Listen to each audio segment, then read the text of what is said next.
Isang magandang araw mga kababayan. Nagbabalik muli ang inyong lingkod, Sir Co-op. Nako, mainit-init to mga kababayan na kasi for sure mga sambayan ng Pilipino ay gusto ninyong malaman ito. Ha? Tsak ikakagulat ninyo, abay, kung sino-sinong mga idolo nating politiko na to, ang talaga bang panig sa ating mga mamamayang Pilipino, lalong-lalo na no, sa ordinaryong mga mamayan, mga mahihirap, na kung saan umaasa tayo sa kanila. Nasanay sila yung makikipaglaban sa atin para sa kaibubuti ng ating takbo ng gobyerno, mga bayan. I'm sure paano ko ba ito umpisahan na maraming nag-abang dito. Kasi nga mga bayan, pumirma na sila. Ito pala yung mga senador na pumirma dyan sa BICAM, pati ang mga tuwadkong o mga congressman na kung saan, na sila lang naman yung mga inaasahan natin. Kasi nga, alam nyo, malapit na po yung eleksyon. Abay, kailangan natin ng konkretong politiko na kung saan alam natin na tutulong sa atin pagdating ng panahon para sa ikakaganda ng takbo ng bansang Pilipinas, lalong-lalo na sa sambayan ng Pilipino. Abay mga kababayan, hindi ko na lang babanggitin isa-isa, pero magre-react na lang tayo kasi pumirma na nga sila. Andyan na po yung mga listahan na may mga signature ng kanilang mga pangalan na kung saan yung nangyari approval diyan sa BICAM patungkol diyan sa PhilHealth. Isipin niyo bayan PhilHealth po is para po no sa pangkalusugan ng ating mga alam mo yung mga mamamayan natin na kapos no sa hirap ng buhay. Ngayon, isipin niyo yun, zero ang subsidy sa PhilHealth mga bayan sa this coming 2025 budget. Ngayon, mapapaisip ka, sino ba talaga ang kinampihan nila? Ang taong bayan na bumuboto sa kanila? Or itong gusot sa PhilHealth office or sa Secretary of PhilHealth versus dito sa congressman at mga senador?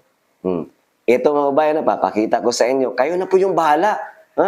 Kasi tsak magugulat kayo na pumirma pala yung idol ko. Alam na natin yung mga congressman, no? One vote yan sila. Alam niyo naman, pera-pera lang yan. Pagdating sa botohan, pagdating sa kung saan sila alam yun, magkakulimbat, o kung saan-saan sa makakuha ng pundo, talagang nandyan yan kay tambaluslos. Pero dito sa Senado, mapapaisip ka, ito palang idol kong senador, pumirma pala. So, ibig sabihin, ayaw niya no, na mabigyan ng pondo ang pangkalusugan ng mga ordinary nating mamamayan. Take note, ang matatamaan po dito ay yung mga indirect members ng PhilHealth. Nandyan na po yung mga kababayan natin na bilong sa 4Ps. Yung mga kababayan natin, mga person with disabilities, mga kababayan nating senior citizen na kung saan wala ng trabaho, hindi na makapagtatrabaho, kailangan na po ng suporta ng gobyerno. Pero bakit? No?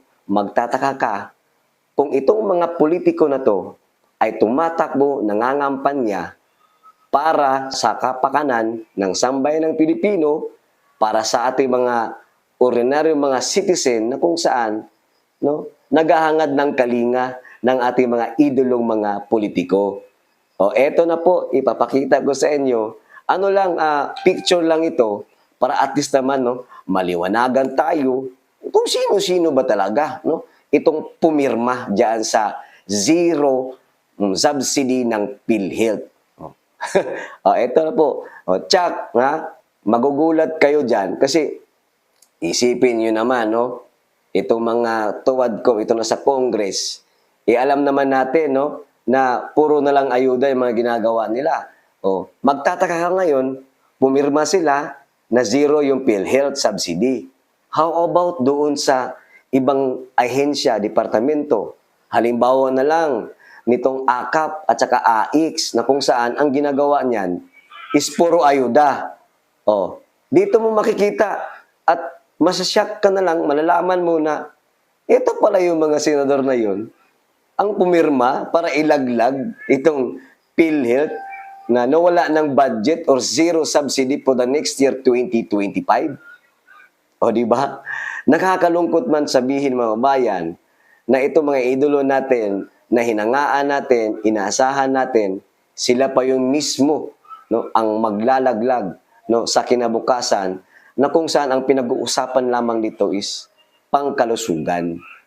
Maraming salamat mga bayan. Hanggang dito na lang po yung video natin. Short video lang tayo. Kayo na po ang bahalang mag-isip.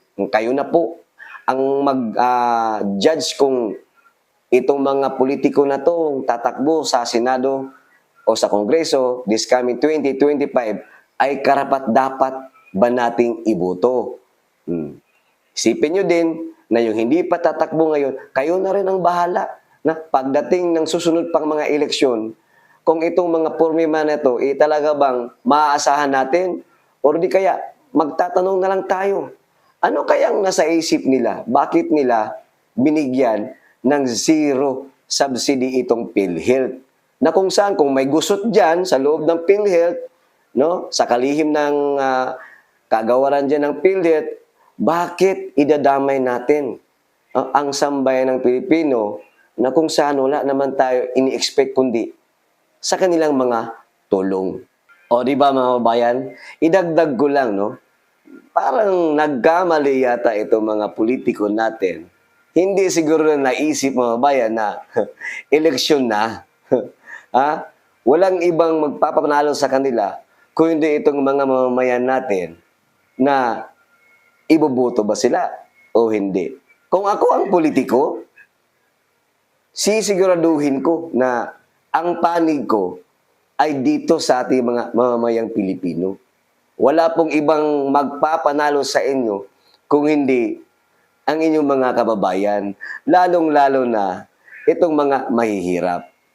Hanggang dito na naman po mga kababayan, kayo na po ang bahalang humusga, kayo nang bahala magnilay-nilay at isipin nyo na lang no, kung ano ba talaga ang ipinaglalaban nila, kung bakit sila tumakbo at umupo sa kanilang mga kanya-kanyang pwesto. Hanggang dito na lang, maraming salamat and God bless us all.